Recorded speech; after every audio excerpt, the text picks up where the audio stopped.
Story Slam. This is what year, Miss Sullivan? Is this the fifth year that we've done the Story Slam here at Madison? And thank you, storytellers, judges, math geniuses, timekeepers, and everyone else who made this happen, and friends and supporters, and the teachers who had their kids compete in their classrooms as sophomores. So this all-school Story Slam is a live storytelling competition. So that means that storytellers have 5 minutes to tell a true, could be creatively told, but true story from their life about the theme this year. And this year's theme is lucky. Like, if you give me all of your luck, I might walk out of here without a crutch. That would be good. And our sophomore classroom slam winners are joined today by the larger student body and other non-sophomores. So after each story, the judges have the unenviable responsibility of assigning a score to each performance. And so before we get going, we have someone who's volunteered to go first to take the edge off. But then the order is going to be random out of the fishbowl, okay? So before we begin, grab your phone, make sure it's on silent. Even better if it's on airplane mode so it doesn't Good tips. Okay? So we're going to silence electronic devices. And then also just remember, it takes a lot of courage to get up here in front of you and tell a story. And then they're like up here on stage. It makes it even more official. So we're going to be super kind and supportive, as you all are already. And we're going to make sure we're paying attention, okay? And then we're going to clap them all the way up to the mic. And when they're done telling the story, we're going to clap them all the way down. Because there's nothing like silence to make you nervous, right? Okay. So we're going to ask that you stay seated if possible for all the storytellers and the announcement of the winners. And I can't breathe in this mask. Sorry. I'm now going to introduce our judges. We've got, see if I can get them in order here. Molo. Whoop, whoop. You know Molo. Molo uses through eye rolls and middle fingers. They also have 2 cats and endless hair colors and complaints. There you go. That's Molo. Next, we have Miss Gill.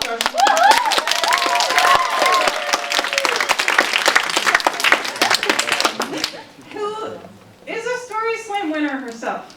Yes, she is. She teaches science here at McDaniel and has the best students ever.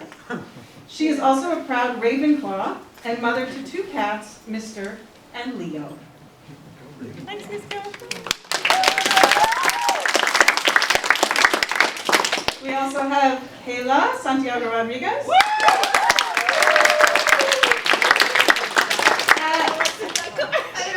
She didn't write her bio. This is a surprise to her. Ready? She is the most amazing surrogate mother to her Parisian daughter.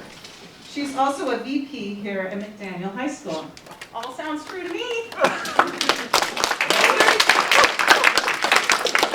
And then we've got Maurice Cowley, who is a pretty awesome human. He loves his family, humor and poetry, and also sarcasm.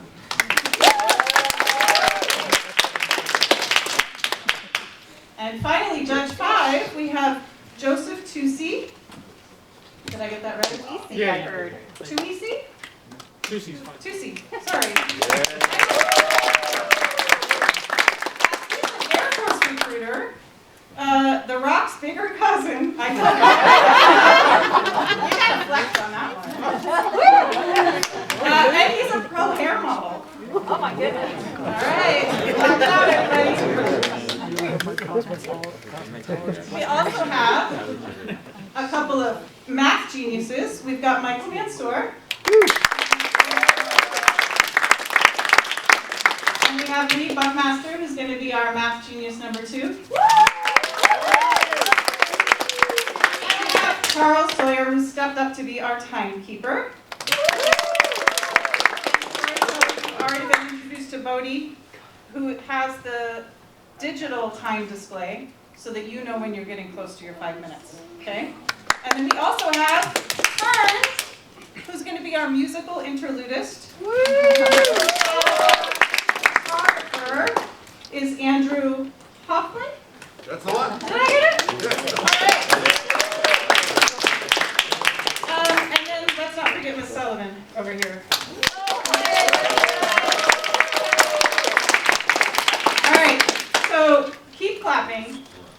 I'm going to call up our first storyteller today, Miss Lila Perry. You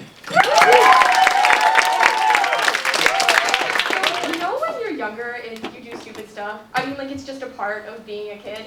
Well, I never thought that mine would end me in the ER. So it all started, it was our famous Carrie family movie night, and I was about 8 or 7 at the time, and we were watching the movie Romeo and Juliet, which is like Romeo and Juliet, except with garden gnomes. Yeah, it wasn't good. Anyways, of course we were eating popcorn, as you always do when you watch a movie, and we were all like sticking our grubby little hands in the bowl, and finally all that was left were the sad unpopped kernels. And you know how in your science teachers would always tell you to question the world outside of science? Well, I had a question. Could I still hear if I stuck popcorn kernels in my ears? Now, my hypothesis was yes, I could, and now I had to test it. So I took 2 popcorn kernels and shoved them in my ears. Don't ask me why I did 2 and not 1, I just guess I wanted to be even. After that, I took them out, and then I was like, hey, I want to just keep doing it, see how far they can go. So I kept doing that until finally I couldn't get them out. So I rushed over to my dad, and I guess my dad hears this like a lot. I guess I wasn't very smart. So I go, hey Dad, I have popcorn kernels stuck in my ears. And he goes, yeah, okay. So he goes out of the room to grab tweezers. Now, I don't know if you guys have ever gotten popcorn kernels stuck in your ears and someone tries to take them out with tweezers, but it hurts.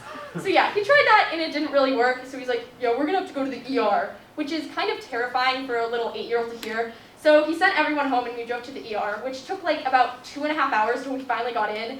So it was like 1 in the morning, and we did go in and they tried the same exact tactic. They just used tweezers, even sharper this time though. They're like, yeah, you're gonna have to come back on Monday. Now, mind you, it was Friday, which meant I had to keep popcorn kernels stuck in my ears for 3 days, but it was actually pretty fun. Like, they kind of became my friends, my companions, and I like to scare the Safeway workers by telling them I had popcorn kernels stuck in my ears. But finally the day came, and they asked me what like laughing gas I wanted to put me under, and I said watermelon, which was the worst decision of my life. It was disgusting. But when I woke up, they had gotten the popcorn kernels out. I mean, I had a headache, but you know, whatever. They handed me this like container that you have medicine in, and it's still up in like my house. We use it as a trophy, and we just like look at it and we're like, hey, remember that? And I also got pudding. So win-win. At the end, they walked over and told my dad that if it had been even a quarter of an inch more in my ear, they would have had to cut them open. So at that moment, I was feeling incredibly lucky. Thank you. All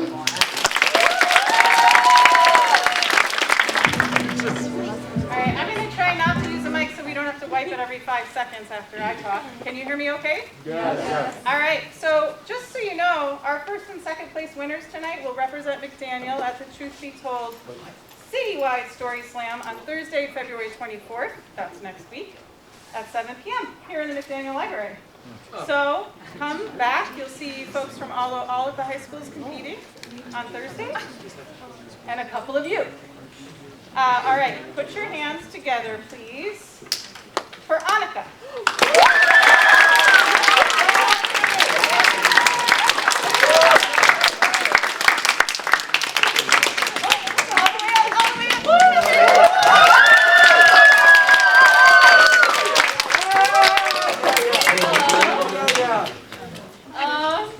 This was a spur of the moment decision. We were making titillating conversation in English class, and just 30 minutes ago I didn't think I would be up here, but we were sharing our stories, and we decided that a few of us were going to compete.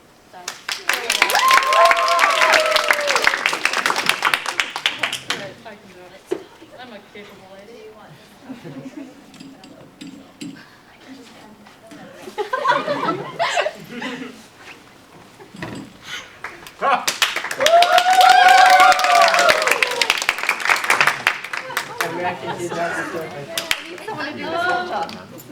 I'm here to tell you about a little adventure that my family had a few summers ago. It was the middle of summer of probably 2019. It was blisteringly hot, and my family decided to go up to the mountain, Silver Star. It's a place that we know well. My parents have been going there forever. My dad went there when he was a little kid. It's stunning and beautiful. And we planned to leave at around 1 or 2, and according to we're Shroms, so we left 2.5 hours later. And we made it to the mountain when the sun was far down in the sky. We moseyed up the mountain while everyone else was going down. We made it to the top, and it was beautiful. There was no one there because they had all left. And had a quick spot at the top of the mountain. Can't stay there too long. We need to get down because there's not a lot of time. So now we start running down the mountain, and the sun is getting lower and lower in the sky. And this is the mountain that we know well. There's a fork in the road, and we went up one way, but both ways go back to the car, theoretically. So my mom wanted different scenery, so we went down the alternate route, and it's just straight down. So our knees are breaking. We make it to the end, and we're aghast to see a massive clear cut. Our water is gone. Our food has been engulfed, and our mouths are just dry and sticky. We desperately want the water. And the only options now, we have to search for the trail, but we can't find the trail. We go up and down this clear cut. There's got to be the trail somewhere. The clear cut just cuts across it. We can't find it. So our options are decreasing as the sun goes down, and we really can either keep searching for the trail, sleep there for the night, or go all the way back up this steep slope in the middle of the night. And as we were about to give up, it was the end. We were in the depths of despair. We saw the most beautiful thing I have ever seen. A beautiful silver truck. It was packed with water, GPSs, and I'm very lucky that someone was just as lost as us at 7 o'clock at night. We made it home. Thank you.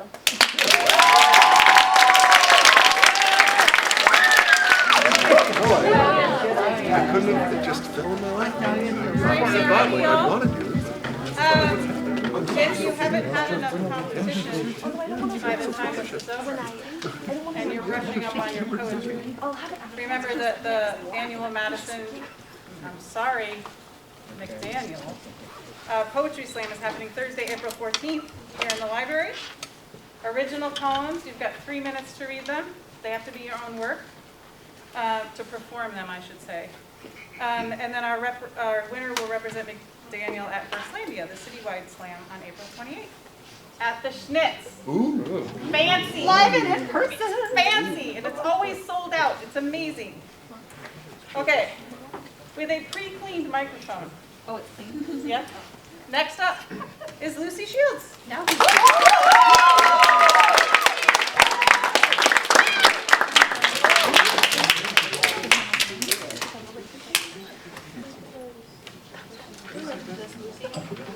I've never used a microphone before. Yeah, of course I can.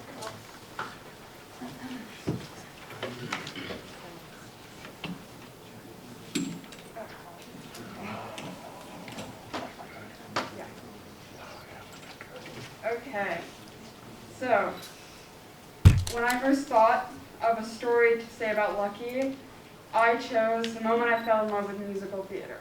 So it's a August afternoon, and I'm sitting in my room, and I'm probably fiddling around with something, I don't know, crafts. And my dad yells up the stairs to my room, "Put on something nice, we're going out." And I think, what? We didn't have anything scheduled. So I put on some slacks and a blouse, and I come downstairs. And he doesn't tell me anything, and we get in the car, and we drive.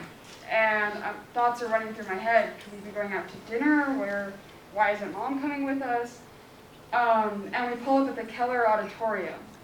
And I think, oh my gosh, that's what I like to tell people. In actuality, I looked up what musical was in town in the car ride over because I had a suspicion we might be going to see it. And sure enough, I look up at the building and it is decked out in Charlie and the Chocolate Factory, the musical decorations. And Charlie and the Chocolate Factory has always meant a lot to me, and so I start freaking out. And we go in and we take our seats, and the screen is showing the silhouette of Willy Wonka, and there's a purple curtain draped over it, and it's beautiful.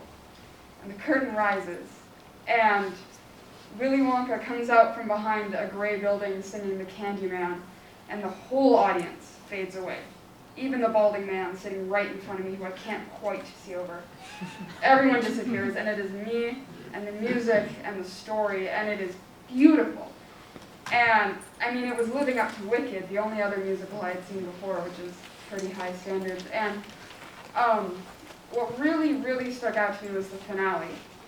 And it's a black set, and nothing is on it, everything has been cleared, and it's the single white outline of an elevator. And Charlie Bucket and Willy Wonka, they're standing in this elevator, and they start singing the most beautiful finale. It's a gorgeous song. And I'm watching it, and it starts rising up, and these stars start painting the background. And it's just one of the most incredible experiences. And I'm thinking in that moment, I am so lucky to be here. And we'd only gotten these tickets because my neighbors had been out of town on a vacation, and we're first in line for their ticket giving. And so the moment that I'll never forget is walking out. It's a pretty warm night. I mean, it's August, it's summer in Portland. And I look out, and my dad looks to me and says, "Well, how did you enjoy it?" He's never been a fan of musicals, so he was probably thinking, I gotta get the hell out of here. And I look it up, and I look him straight in the eye, and I say, "I loved it. When can we come back?"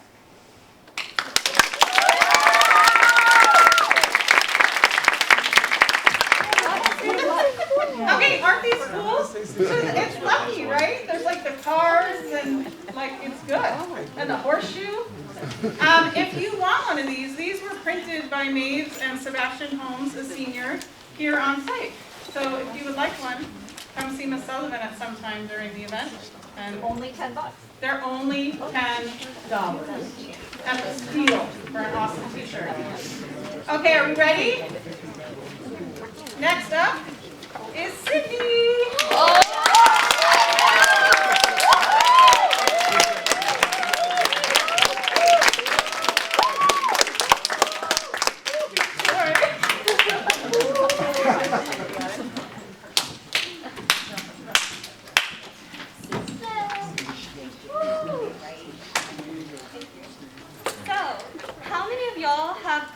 Blackjack before? Can I get a raise of hands? Ooh, I have. Okay, so for the people who haven't played blackjack, you get dealt 2 cards and you're supposed to equal it to 21. Right.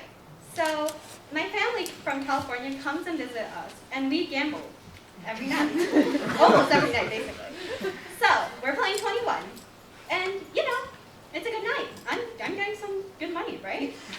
But my cousins made a spur decision to bet on me. I don't understand why.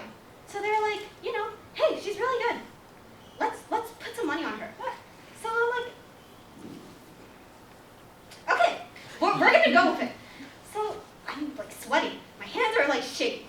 I'm like, can I get one more card to get to 21? Can I get to the same number as the dealer?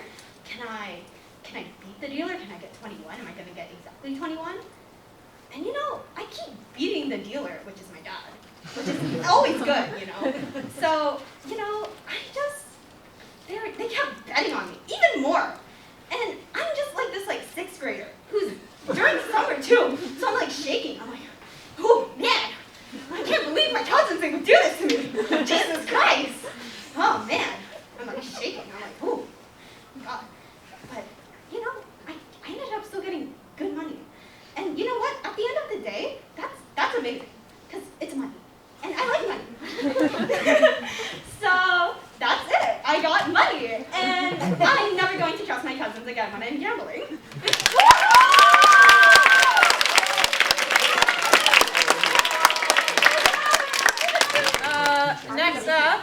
Please clap Sophie Ingram.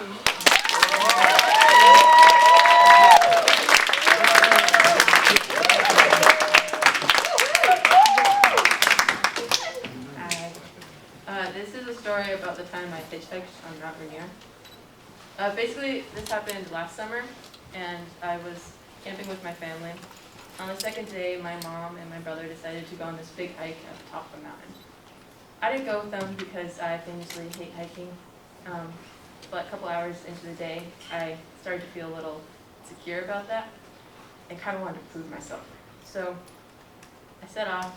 I bring 2 tiny, like, Coke bottles of water, and I start hiking up this trail that a lot of people seem to be going to. I keep going without realizing how long it is, and I keep going, and it's so long, and I'm so thirsty, until I reach what I think is the end of it, which is this huge, really gorgeous waterfall.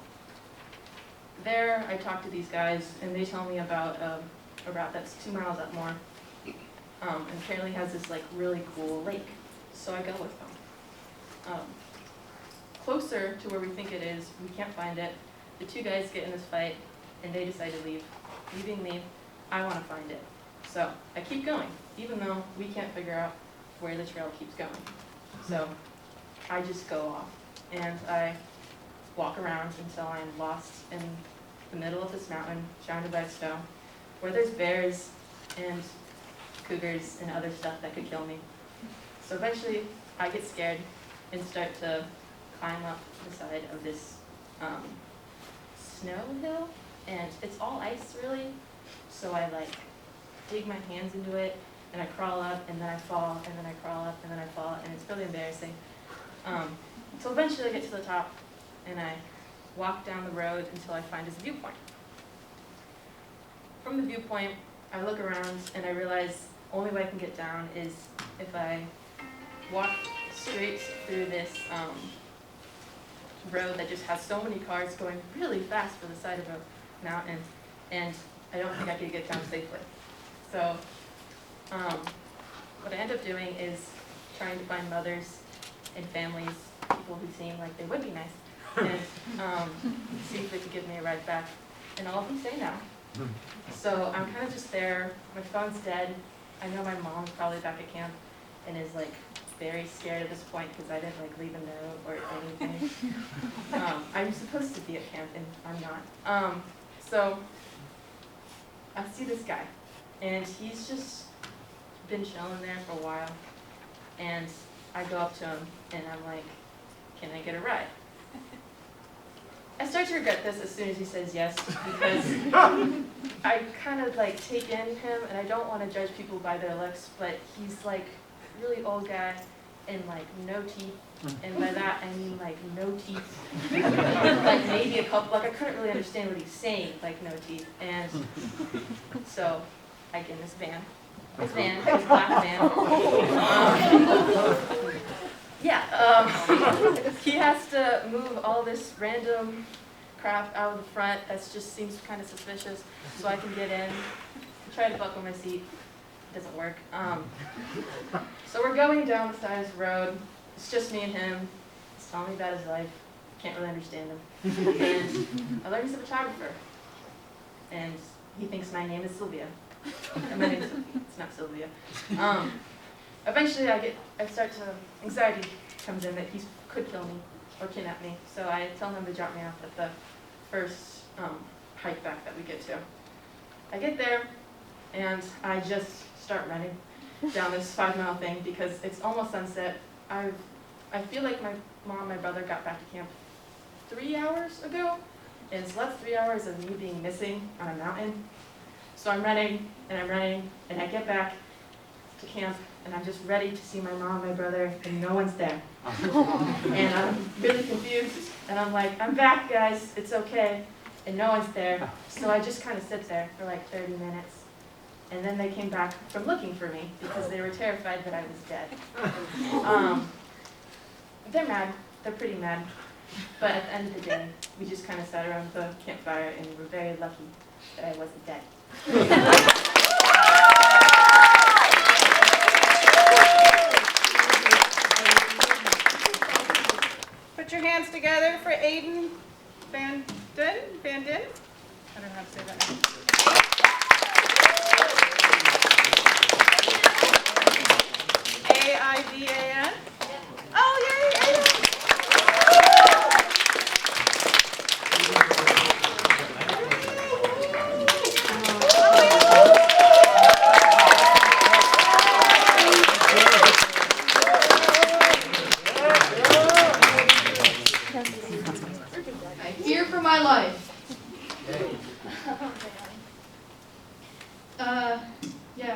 So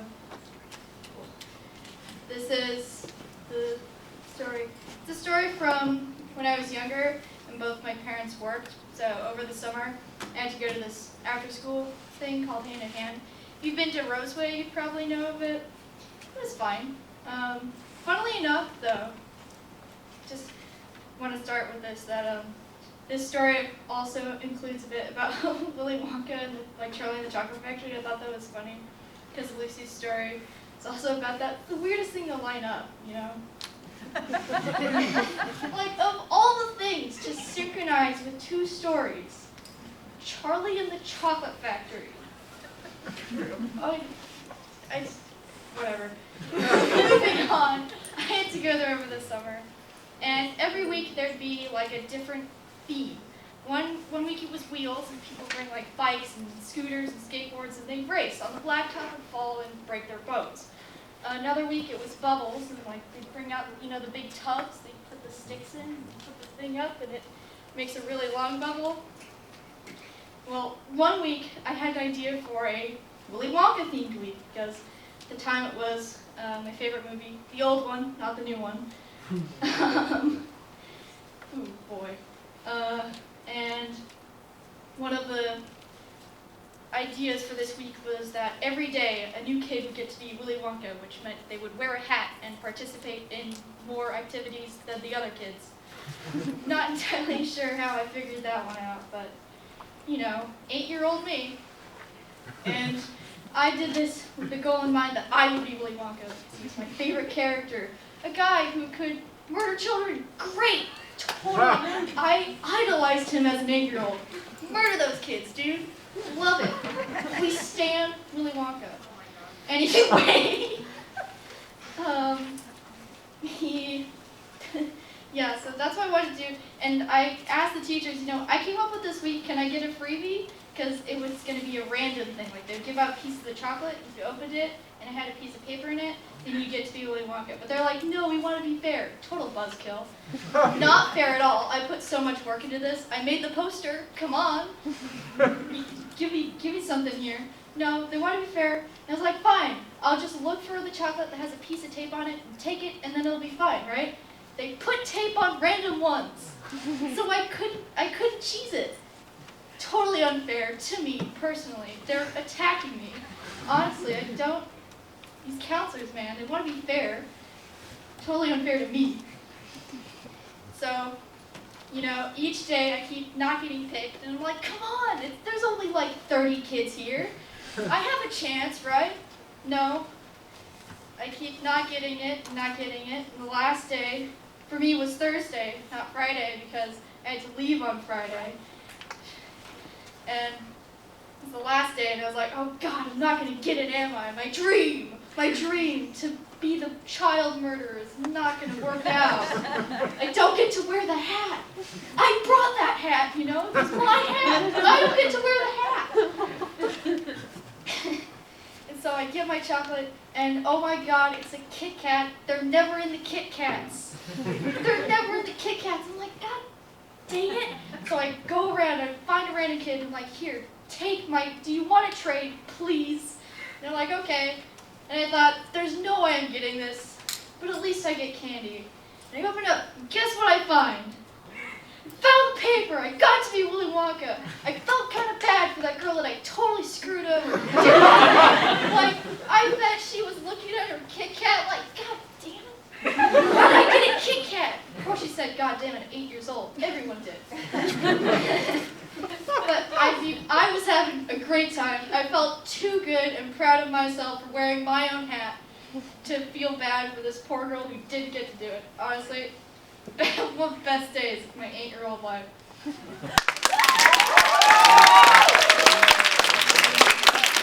All right, let's welcome up to the mic Connor.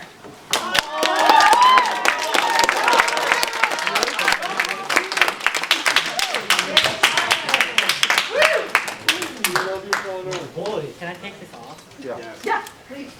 Ooh. Come on, Quinn. You got it, you got it. So it was about early November this year, and me and my cross-country team have a regional race every year in Boise, Idaho. We call it Boise. It's not actually in Boise, it's in Eagle. But Boise sounds much better because people know it more. So it's a regional cross-country race, and it's held at Eagle Island State Park, which is a beautiful spot. It's a great running course, but it has a zip line course as well. So it's the second day of the races. Me and the rest of my team are wandering around just killing time until the last race.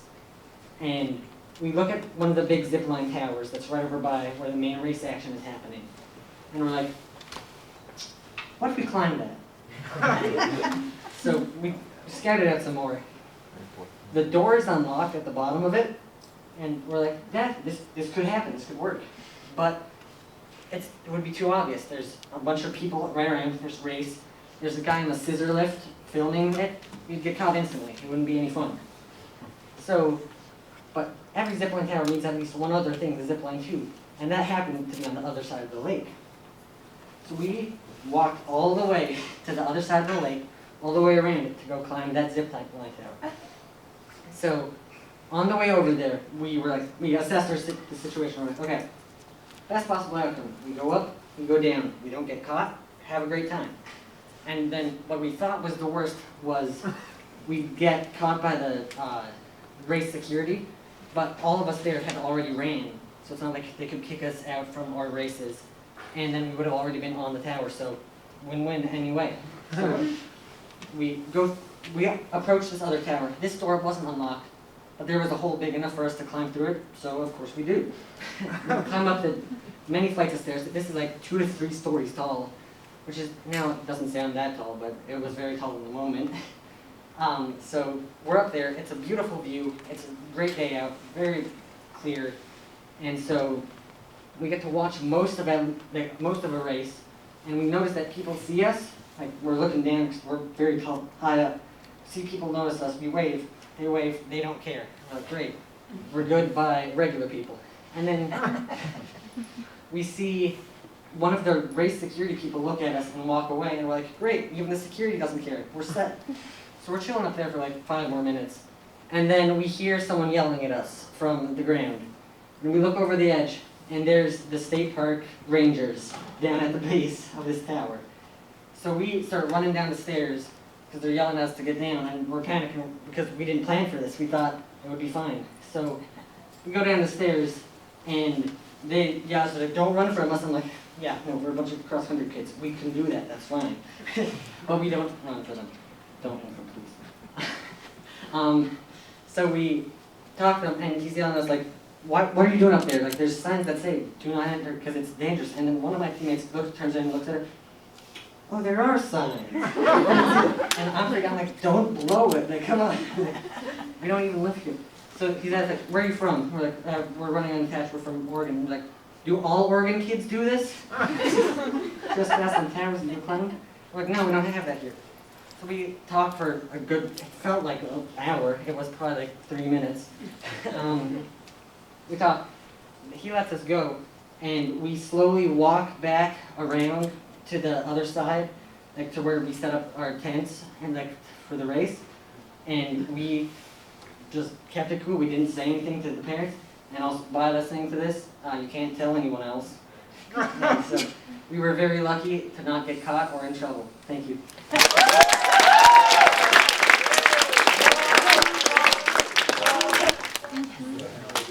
Get some more luck in our lives. Charles Hines.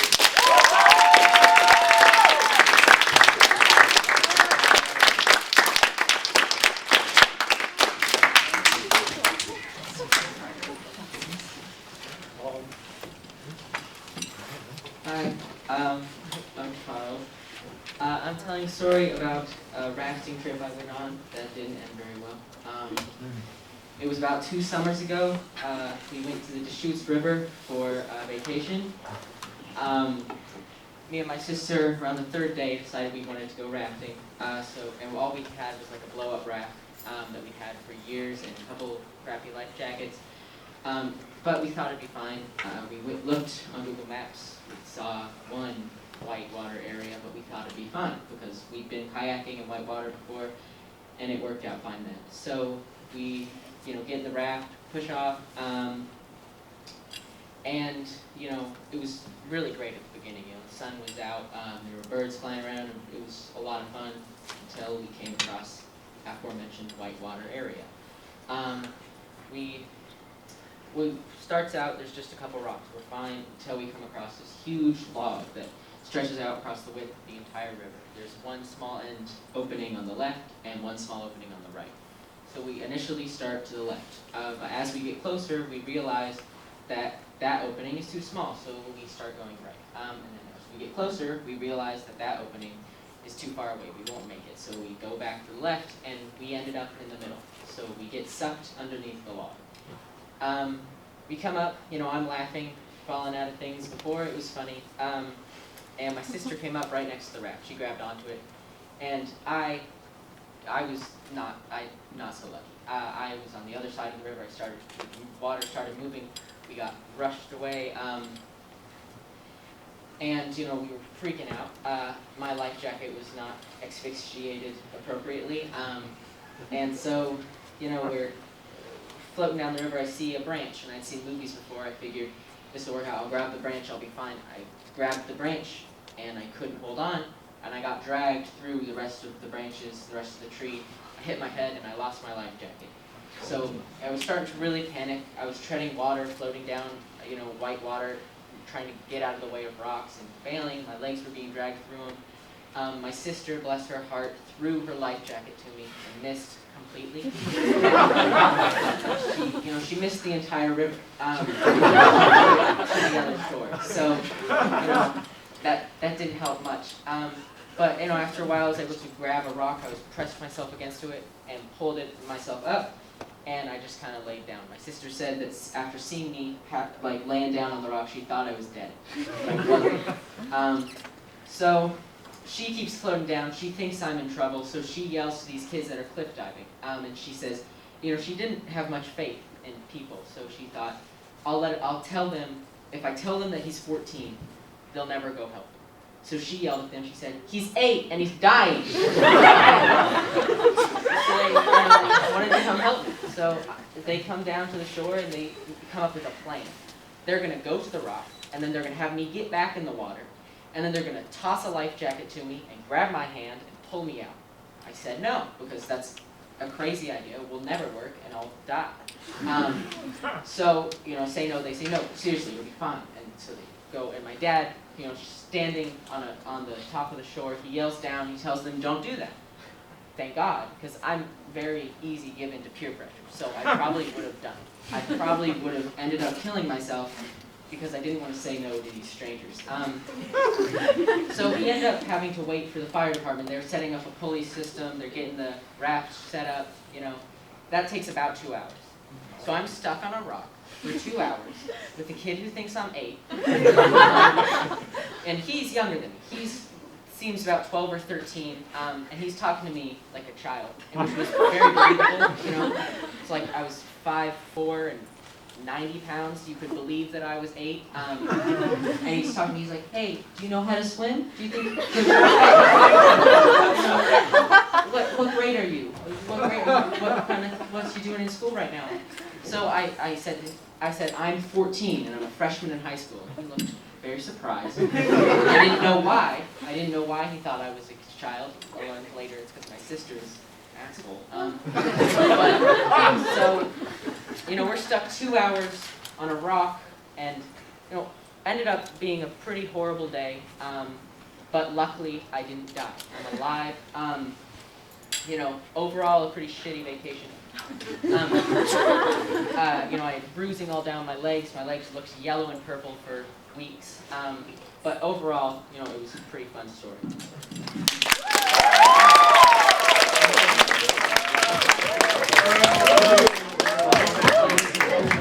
There's some stories you got to get a little distance from before they become funny, right? That's a good example.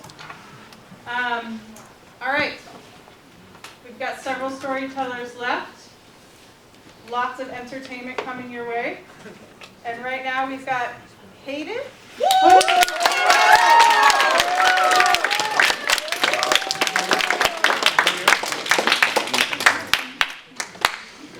must be The Rock's third biggest cousin because this thing is so good. How do I? Oh, here, you got it? There we go, there we go. You got it. Oh, you know, I'm just gonna take this off. Okay, so conveniently, it was kind of around this time of year.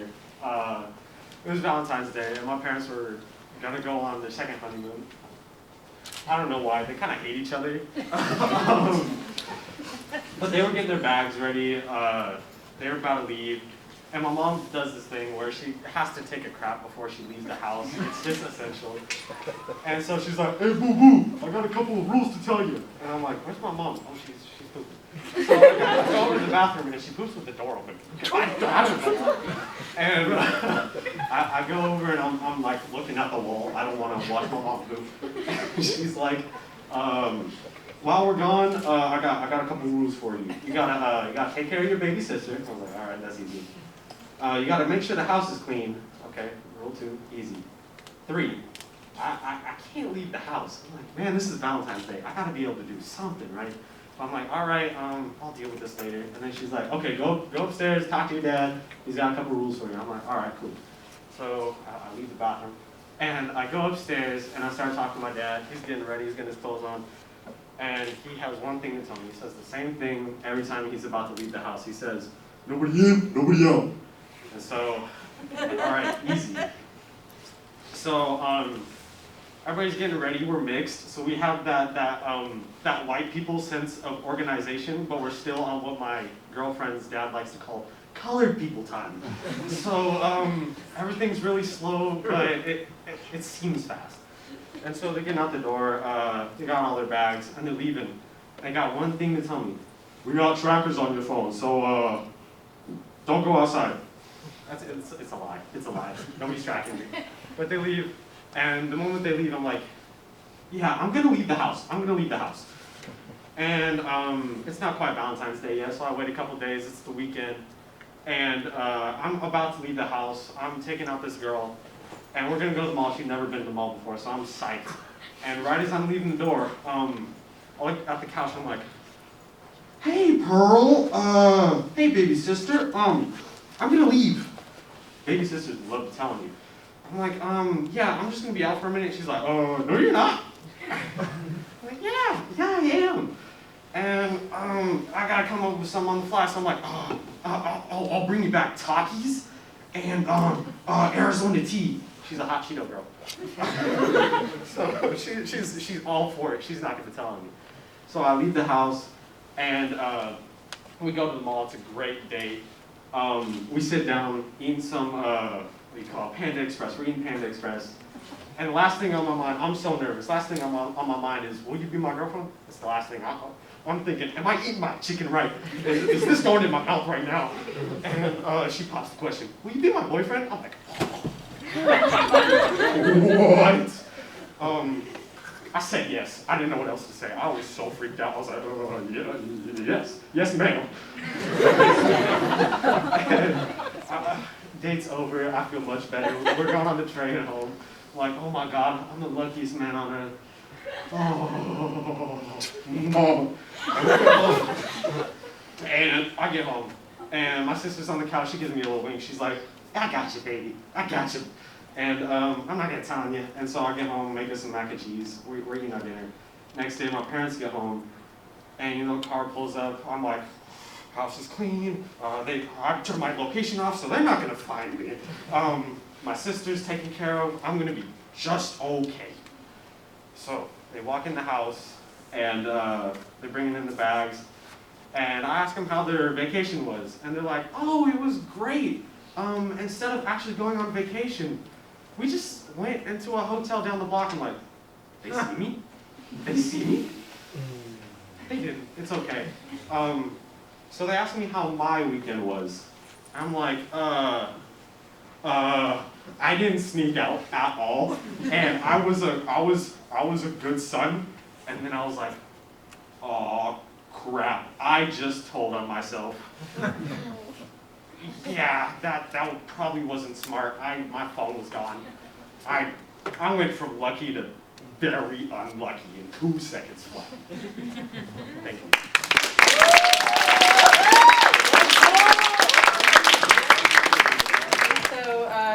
luck and gratitude are not the same thing, they have different connotations, but can we give it up for like medical care and insurance and stuff right now?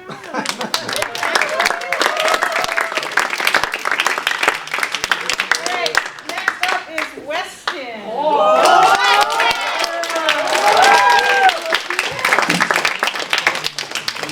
Alright, I'm really ready for this one. Okay, so it was December-ish. It may or may not have been this year. It's at a school, non-PPS, it's called Benjamin High School. Has no connotation to Franklin. It was a pretty normal day. I pull up late as usual. As people say, it's a family thing, or as medical professionals call it, ADHD. So, walking up to the bathroom, me and my friend's usual hang-up spot, and there was something different about it this time. The walls, they're usually covered in graffiti. Beautiful, beautiful tagging. But it was just a dull gray color. Why? Because Buffman McGee got it. This is something that used to happen weekly, but now I think happens like every 3 weeks or so there. But this is the first and so far only time that I've been to the school where the paint, where it just got buffed. Now, I walk up and lean back on the wall, like I usually do. I look back, and there's paint on my drug rug.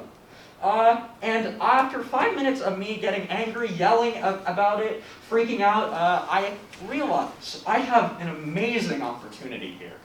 So I go down to the ground, grab a stick, and start carving anything I can think of into the wall. Profane words that I can't say, words like, I don't know, tweak, anything you can think of, probably on that wall. So, after that, I'm writing for like 5 or 4 minutes, and then my friend Cornelius shows up. And now Cornelius already knows what he does. And he did a douchey thing, which you shouldn't do. He grabbed a tree branch, fucking, and just took it off the tree. I think that hurts trees, and just pick it up off the ground. There are sticks on the ground, don't do that. So we're carving, and we get a pretty good chunk of a wall, just all tagged in quotation marks, because it wasn't real tagging. And then I asked my friend to show me how to do an S in his style, because he's an amazing graph artist. So as he's doing an S, we hear the sound, just the shittiest engine you ever heard, okay? So golf cart pulls up right behind us, and we're just like, oh, crap, that's the Buffman. And Buffman has a camera in the face and is just like, I have you on video, I have you on video. Oh! So we're just like, we're a little tweaked out by this, I think as you probably should be. And then conflicts escalate, we yell back at him because he yelled at us, and he's just like, I'm calling the cops! Cops getting called! So we grab our shit and bolt as fast as you can. Like, all the way over here, gone. 2 seconds. 2 seconds flat, gone. And then we're like, he probably won't follow us. I think it's illegal to ride golf carts on the ground, on the streets. But no, Buffman McGee follows us. Now this, just one, stressed me out like a little bit that I am now. And 2, I was kind of angry because I'm pretty sure it's illegal and that's a dick move. So this goes on for like a few blocks, and me and my friend had no clue that he was going to do this for that long. We thought it was going to be a few streets trying to freak us out, but nope, continuing to follow us. So we're walking down the sidewalk, and then we see a big truck, and it covered both of us. Now Cornelius got his scheming goon mentality going on. He thought, let's stall this fucker's, what's the word? Engine out. So, we walk behind this truck, and then we hit it with a back pivot. Walk the other way, and the dude just continues to go. For like, it felt like miles, but it wasn't. It wasn't miles, okay? So going for a long time, and we start cracking up because this guy's so dumb. Apparently he's admitted to smoking banana peels as a student. He probably still smokes banana peels now. So we just run off. And then he sees us running off, and he steps on the back pedal, stalls out his car, and he has to fix his stupid little golf cart, and we get away scot-free. So I guess the moral of this story is sometimes press your luck, and luck is something that's going to have to be pressed if you want to do graffiti. Thank you.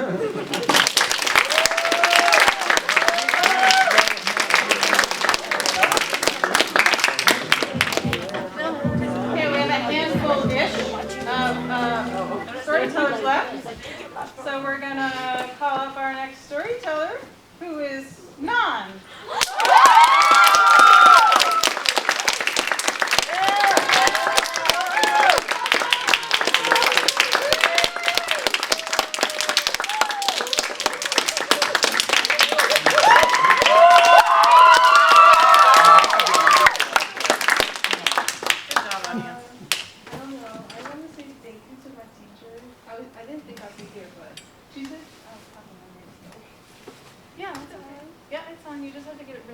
Alright, Yeah, so, there you go.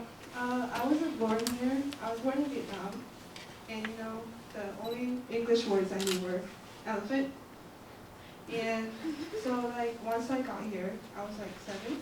And every year I would go to Vietnam with my mom. And she put her trust on me to be the guidance to go through like 10 airports of like 10 different countries. And of course I didn't speak all those languages, and like every year, like it just got scary because like, why would she trust me? I mean, thank you, but no. I just like got scared, more scared every time. And one year, I think I was 12.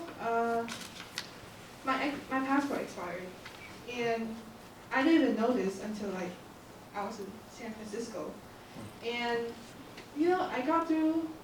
I was able to get away from like Portland fine, and then they told me my passport expired in San Francisco, which is like not hopeful at all because I'm literally away from home.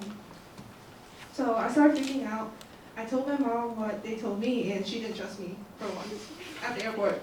So yeah, you know, the person that was helping me, she was like, "I'm sorry, but you have to stay here, and your mom's gonna leave to Vietnam." Yeah, very helpful. So I was just like freaking out, and I was like, started calculating. I was like, I think it's a 2-day drive from Portland to San Francisco. So I don't know, someone can pick me up, and I can probably like survive by myself at the airport while my mom's like on her trip to Vietnam, I guess.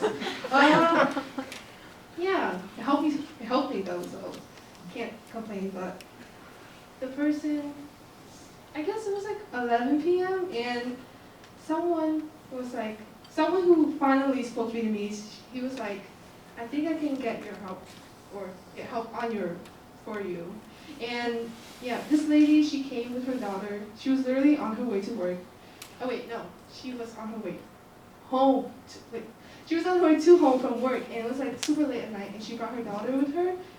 And yeah, she helped me make like a temporary passport, and I was able to get on the flight. And like, I don't know, to this day I'm really grateful for her. And you know, of course the people stared at me with the weird eyes, like, what is this passport? Why is it like not a passport? What is it? So yeah, it just, to this day I'm really grateful for the lady who was able to help me. And her, yeah, this is kind of weird, but I remember her daughter was really pretty. I kind of just married her. It was like, yeah, that's all.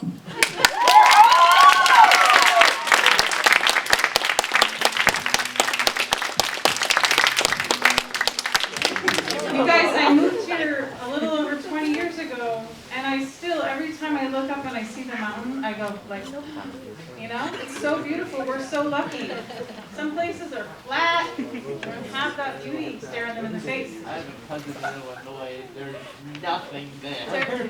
There's stuff there, but not a mountain like that. All right, next up is Ramses.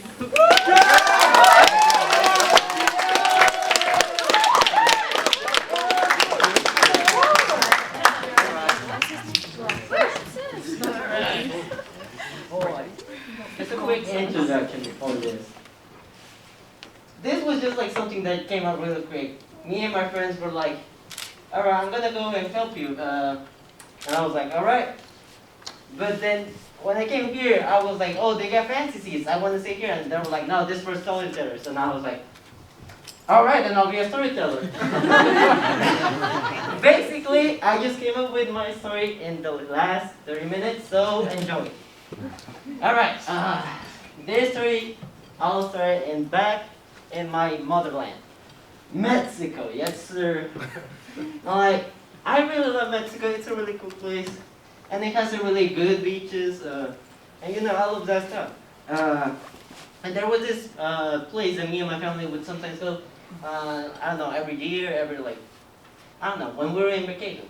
It was really cool to go there because like, it was like this motel that had really cool pools. They were like kind of deep, so you could drown yourself, so remember that.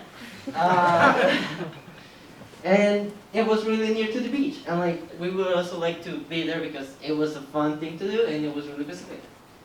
But basically, we set up everything at the Mexican way so that we could just go there. The Mexican way is just basically, you put everything into the back of the car. Bread, tuna, gallon of water, I don't know why. But we do that, even though we can probably buy water. But you know, you gotta save some money. And like, we go. Not an hour earlier, not 2 hours earlier, but we actually go 2 hours later than we're supposed to. So we arrive there late. Sometimes we arrive even in the freaking night, in the middle of the night. But I mean, that's normal. We stay there for like, usually like 2 days or 3. And we're like, yeah, we can just be here eating and swimming in the pools, making some carne asada, you know, the usual. I'm like, boy, there was this particular thing that it will happen every time. I was like, let's say 5 years old. It was back in 2010, 11. And like, every time I would try to swim, I would drown. Yeah. Thank God my parents and like my brothers and sisters were there, so it was all good. I would never drown. So they could just save me. That's good. But then one time they just got there and they were like, you know what? Let's just buy you a life jacket, something like that. What was it? Yeah. And like, it was something that it would just protect me, you know, usually. But dumb little me was practicing his freaking clavados, which is basically just jumping up from the side of the pool and then making it as hard as possible into the water. Like, you know, so that it would just splash all over the place. The thing about it is that one time I didn't realize I didn't have my life jacket. And I was just like, all right, I'm gonna be the Olympics, I'm gonna do it. And I just run up, jump up, and then I almost died. Yeah, thankfully my dad was there watching me, so nothing really happened. But when I was there, I was like, all right, let's go back up. And I was like, why am I not going back up? Yeah, apparently physics were like, if you have something that can float on water, it pushes you up. Guess what? I didn't have my life jacket. Basically, I was like, all right, then let's go all the way to the bottom and jump. But then it was really kind of deep for me at the time.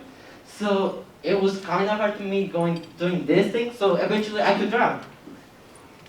Thankfully, my dad was just like right there doing some carne asada. And he was like, oh shit, this kid's drowning. And he jumped off with his clothes on. And like, he got me out of there, thankfully. And I was like, oh God, I'm safe. My dad was like, what the frick were you doing? And I was like, I wanted to be the Olympics. But yeah, after that, my mom was like, all right, we gotta teach you how to swim. And I'm like, feels like this freaking little dude cannot know how to swim and sometimes forget his life jacket, so that's the like wisest thing to do.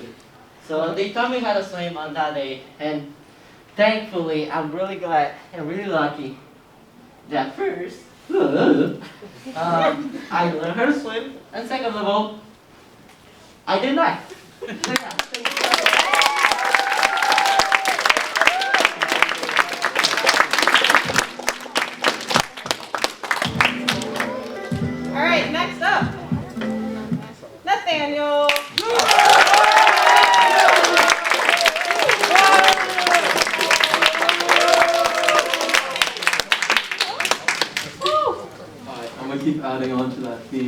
So my story is about whitewater rafting. So it's just a calm rafting trip. And it was in the summer of 2019. And my family was like bored out of their mind. It's me, my sister, my dad, and my mom. And we decided, hey, let's go with some family friends. So it's like Miss Kathleen, Michael, and the two sisters that are in college. And we're going to Maupin, Oregon. And so the difference in it is crazy. Portland is all green and sunny, and you're gonna get used to the color yellow in Maupin. It just changes. And so the roads get narrow, and we get in like this gorge area. And so we're going to the appetizers right now. There's a little pond, we're hanging out there at the Airbnb area. We're playing cards and just doing all this stuff. It's just chilling. But that's not the main course. The main course was the rafting trip. So we're going to the Deschutes. And the environment just changes. I was going insane. And now I just see all blue. The water is like all foamy and it's just crazy. It's so cool. And we see our guide and he's like 20 something. But this isn't like his main thing, whitewater rafting. He's in college, so he does this for the summer. And we get this dinky, inflatable orange raft. And so I'm getting nervous, but I think we're fine. So I'm chilling in the back of the raft, and we're going on the Deschutes. And the water's nice. We get these little rapids, and it's just chilling. We're having small talk, and he's really friendly. And he looks at our group. My mom, she can barely swim over there. And Miss Kathleen, she has horrible knees. Mr. Michael, his back is horrible. And so our guide, he's like using all of his brain. He's thinking, I think this is a pretty good group to go down the biggest rapid on the river. And so when we go down it, we're getting nervous right now. So it's the beginning part, and we get out of the raft to reorganize the group. So I'm sitting in the back, and he's looking at me, and he's like, okay. So what happens is, if you guys flip over, which I bet you guys won't at all, like, no one has flipped over in 5 summers. And so I'm like, okay. My stomach is turning, and I'm sitting in the back, and I have to like duck my head under when we're going down the rapid. And he said, if we do flip over though, there's an air pocket in the raft, and so that's what you should go in. So it's getting bad. Like, you can hear the water soaring, and everyone's getting nervous, and we're making small talk, and then just yells, duck! And so I duck my head under, and it's just silent with our group. And then, all of a sudden, I look up, and there's just nothing under me. I'm looking, and it's just a waterfall. We go directly down, and everyone's just screaming their minds off. So we flip over, and I just splash into the water, and my stomach is like churning like the water itself. I'm trying to hit the air pocket, and my head keeps hitting the raft on top. And I just get out, and I can't see. I'm so disoriented. I'm looking around, and everyone's just screaming. And so I'm trying to swim forward, and I just slam into this rock that's jagging out of the water. My knees are all scraped up. I just roll over like, oh my God, I just want to die already.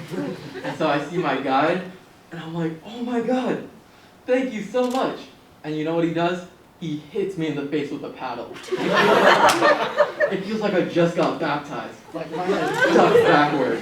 And so my nose is gushing blood. And that just absolutely disorients me even more. I'm looking around, and so the 2 college sisters, one of them is in the back of the boat, and she doesn't know that, so she's screaming, where's Natalie? I can't find Natalie! And my sister is crying, and I look to the right, and my mom is just like floating in the water. She's doing like the dead man's float. I'm thinking, oh my God, she's dead already.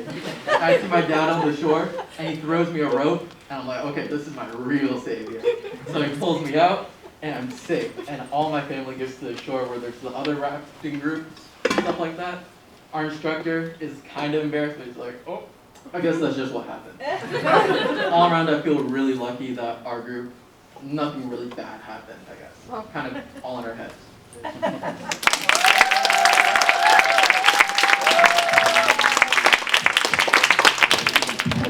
Glad you're all safe, family.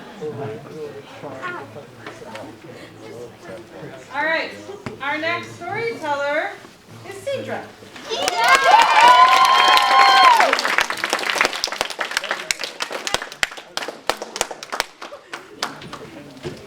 Confident.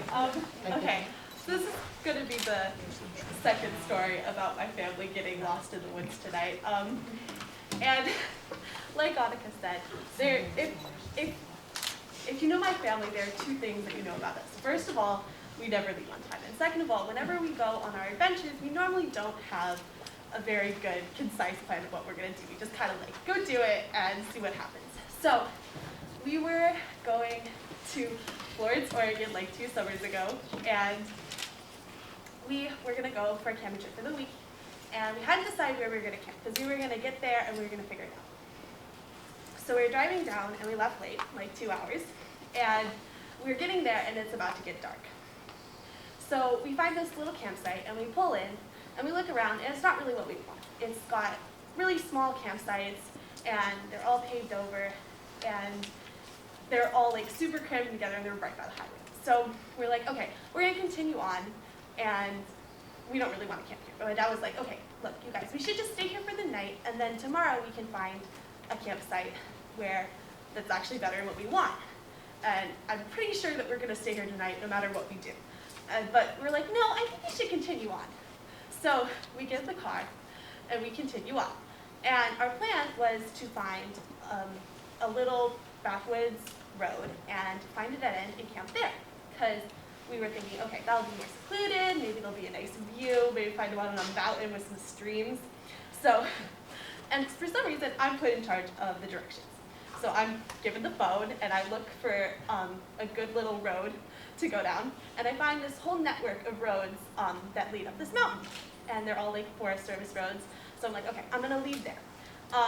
And also this mountain has these beautiful little creeks streaming down it, it seems on Google Maps. So I'm leading my family to this mountain, and it starts off good. It's still light out, and we start on this two-lane road, and there's farmland, there's beautiful streams all around us, and we're like, you know, we should just like go up to one of those farmers and see if we can sleep in their fields, because it's really pretty. So we're like, okay, this is a beautiful area, it's gonna be great.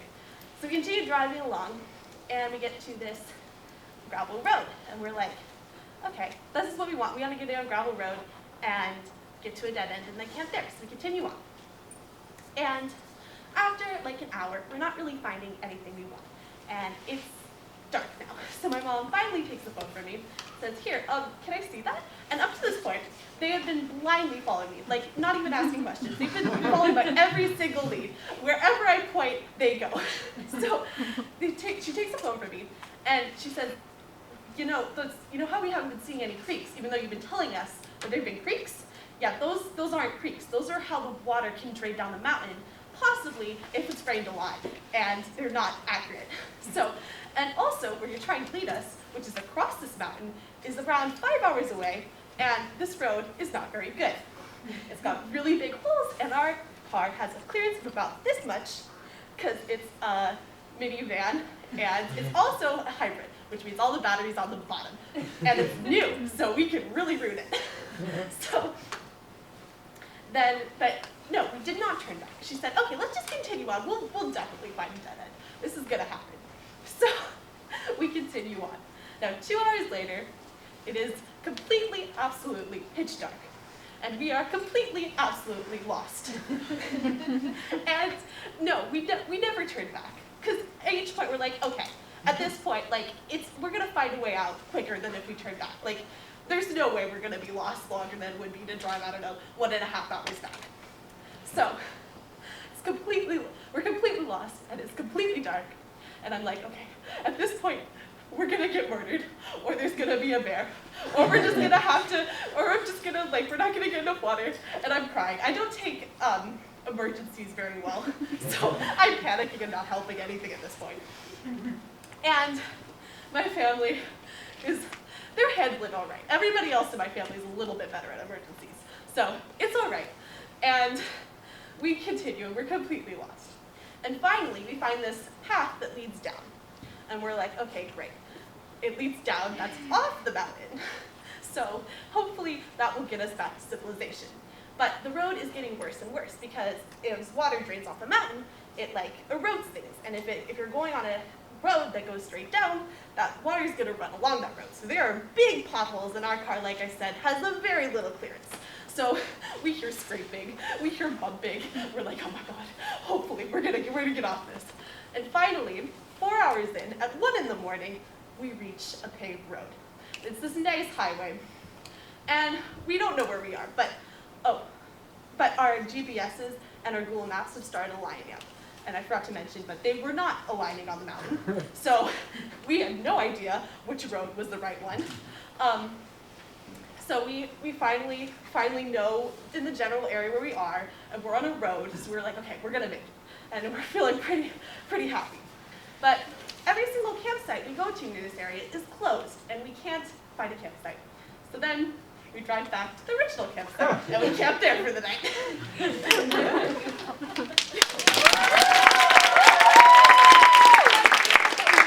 And we're not, in fact, murdered. So, yeah.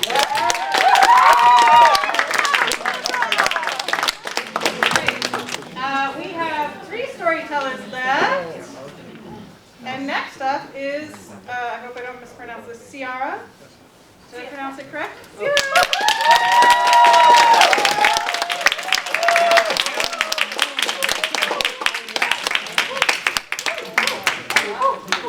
I finally feel tall for once. Man, I'm so anxious. I'm gonna melt on this floor and I'm gonna fucking die. This? Yes. Okay. Has any of y'all been to regular elementary school as a child? Any? Yeah. So, for anyone who hasn't been there, you guys might know that there's these 2 soccer fields right next to the school. At the top of the school, there's this little forest area that spans from like all the way over there to like right here. It was that small, and it was like about like 5 trees and a bunch of bushes. Back in 7th grade, I used to go there a lot with all of my friends, and we used to make fairy houses and pretend to be fairies and have our little rooms and make little tea parties. It was really fun. Pretty much, we were all like in that little area, and we all had partners that we had to make the fairy houses with. I was partnered up with the popular kids. I don't know if it was me being an angsty preteen, but I hated their guts and they hated mine. So it was fine. So I really hated their guts, and I wanted the worst thing possible to them that could ever happen. I was that mean. So pretty much we were working on a fairy house, and I was working on my stuff, and I was like, you know what? I really hate those girls over there. Yeah. And that's when I hear a crunch. Followed by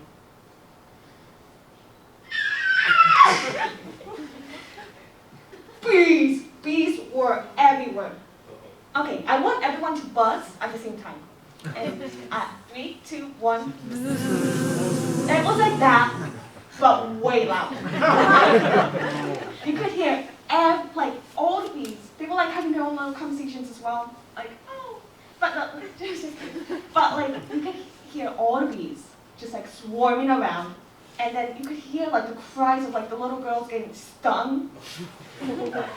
And it was horrifying, and I was just standing there, pee coming down my pants.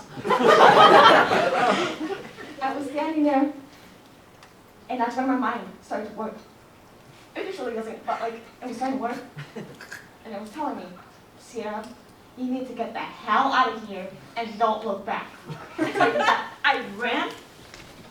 I ran, and I was running, and the only thing I remembered was the scene from Chicken Little, where like the whole town was in chaos. So I made it to a playground. The playground wasn't that far away. It was like pretty close, and I just looked at what was happening. Girls were literally running everywhere. Girls were running onto the street where the cars were. Girls were just like falling and crying. There was mud everywhere. It was horrifying. And I was just there. I touched my face. I touched my face. I checked. And I'm like, oh my God, I didn't get stung. What a relief. So we get back to our classroom because recess ended. And we were sitting there, and this little snitch came up to the teacher and said, oh yeah, these like little girls went and like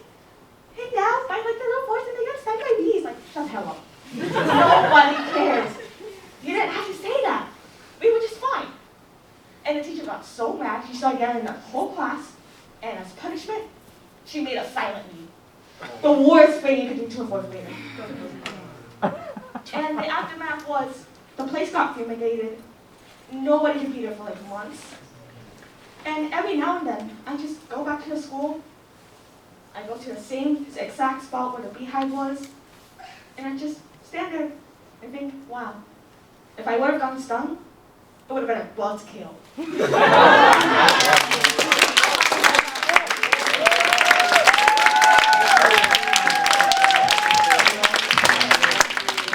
Anyway, so once that happens, we'll announce the top 5 storytellers. We have some gifts for you. And then, of course, our top 2 will go on to the citywide Story Slam, which, as a reminder, is, I think there's 2 different dates. Here we go. This Thursday? Thursday the 24th at 7 p.m. here in the McDaniel Library. And then also, another reminder, the Madison Poetry Slam is April 10th. Because April is Poetry Month. Did I say that? You guys, I'm sorry, I taught here for so long and I haven't taught here with a new name. I apologize. McDaniel Mountain Lions? Oh, sorry. Thank you, Molo. Okay, are you ready for our second to last storyteller? Conrad?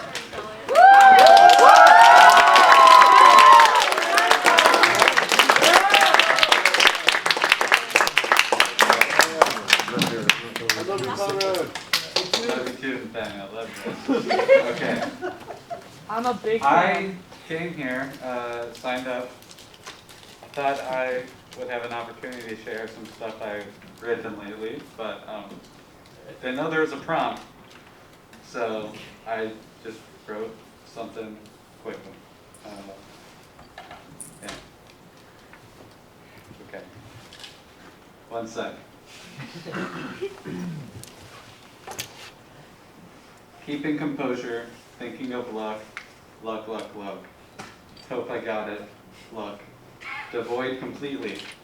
I don't remember much of what I want to and what I need to. I forgot the prompt, thinking I could say what I knew. So I'm writing this with half a brain, the other trying to pay attention. Keeping composure, thinking of luck, luck, luck, luck. Hope I got it, luck. Okay,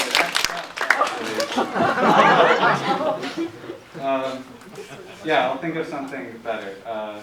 When I went to Mexico, I contracted a stomach bug.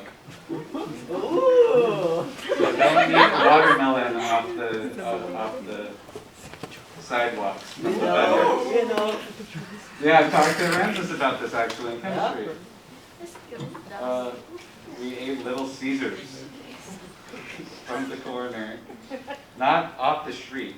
Every time I talk about street food, I have to clarify. Oh yeah, yeah. I'll just. This sucks. I love you. I was thinking I know what to say. I'll just talk about themes. Okay, there was a drowning theme, right? I jumped off a diving board when I was 12 or 13, and I had those goggles with like the ones that cover up your nose and your eyes. And yeah, you shouldn't wear those. You shouldn't wear any goggles when jumping off a diving board, because once I hit the water, boom, water up my nose, in my eyes, almost died. Yeah. I've eaten burritos for the last 3 meals.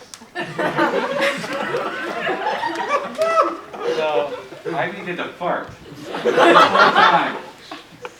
It's been so hard. I love you, good mono fun. I love you, Bungle. And I appreciate all the people coming up here telling their luck stories, knowing what to say, because up here, I'm looking at everybody, and I'm not. I'm looking straight at my shoes. Well, yeah. Luck, luck, luck.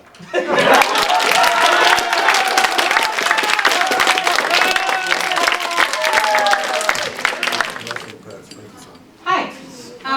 We are about to hear from our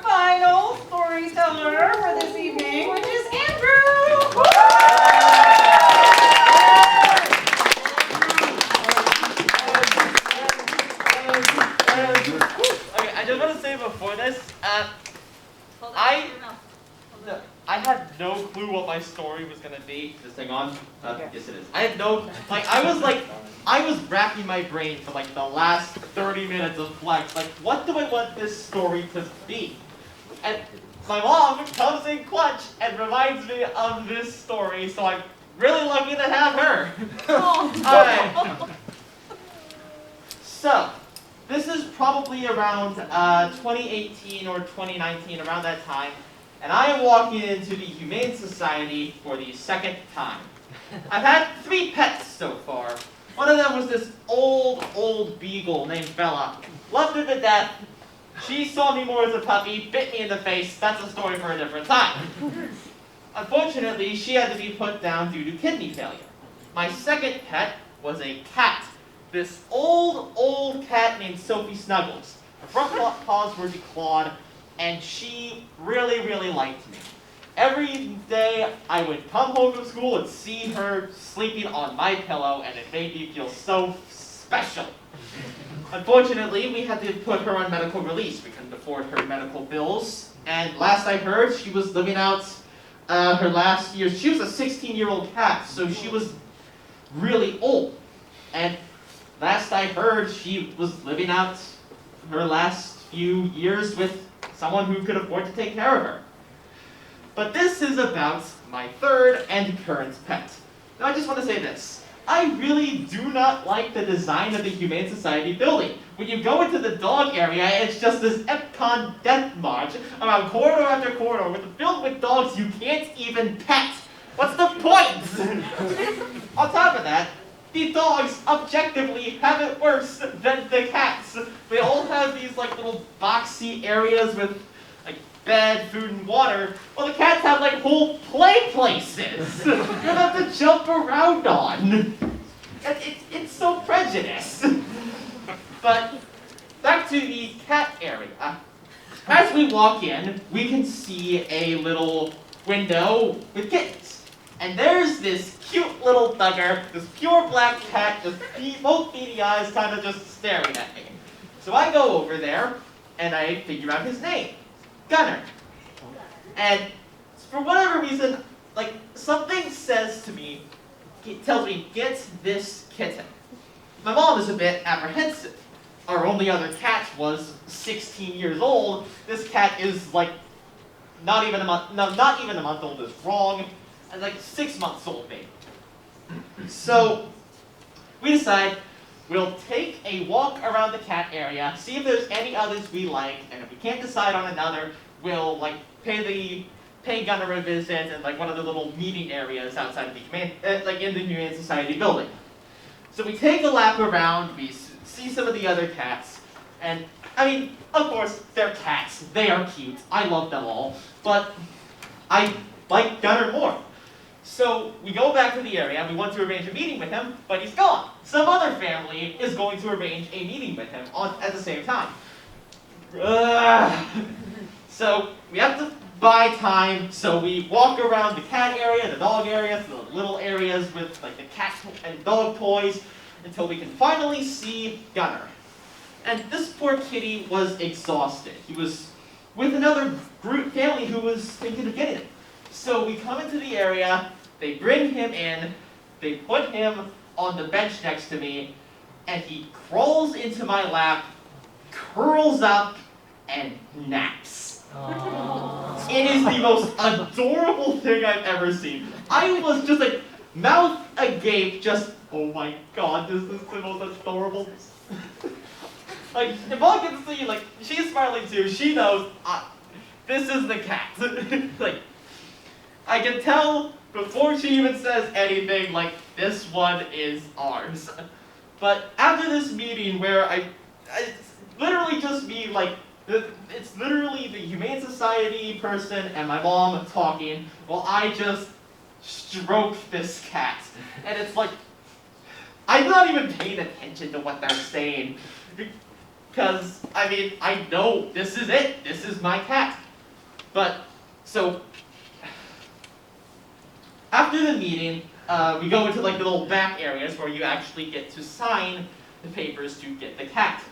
And just like that, I'm holding a cute little bugger in my little cat carry case, and I feel lucky that the Humane Society was able to get me this lovely, lovely little kitten who's now big enough to encompass my whole lap, and I'm happy I was able to get him in 1 hour and 30 minutes. Thank you.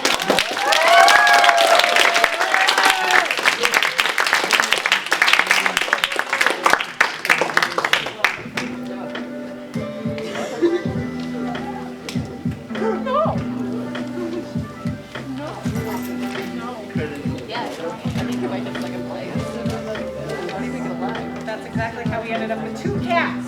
When I said, we're only taking one home, and one curled up on my son's lap.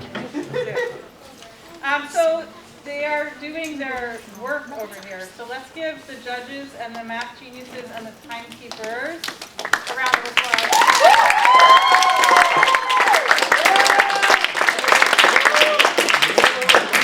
Let's give the teachers in the room a round of applause.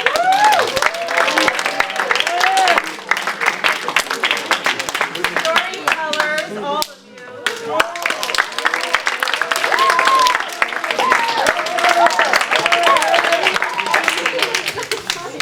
Our videographer and photographer.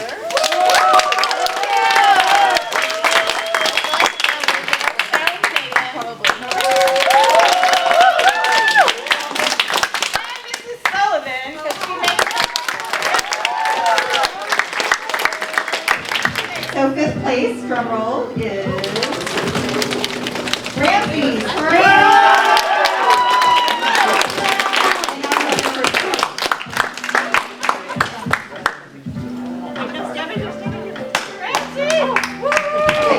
Fourth place, Hayden.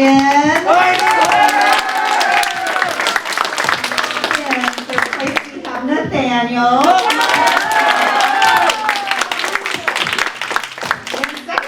Ciara. And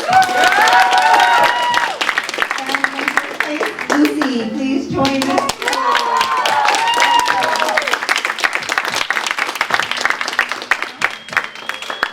Thank you all so much. We're going to get some winner photos. Thank you, judges. Thank you, every single person who came to help. We really, really appreciate it very much.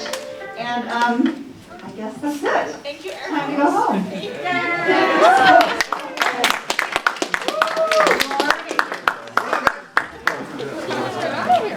I want to get a picture with I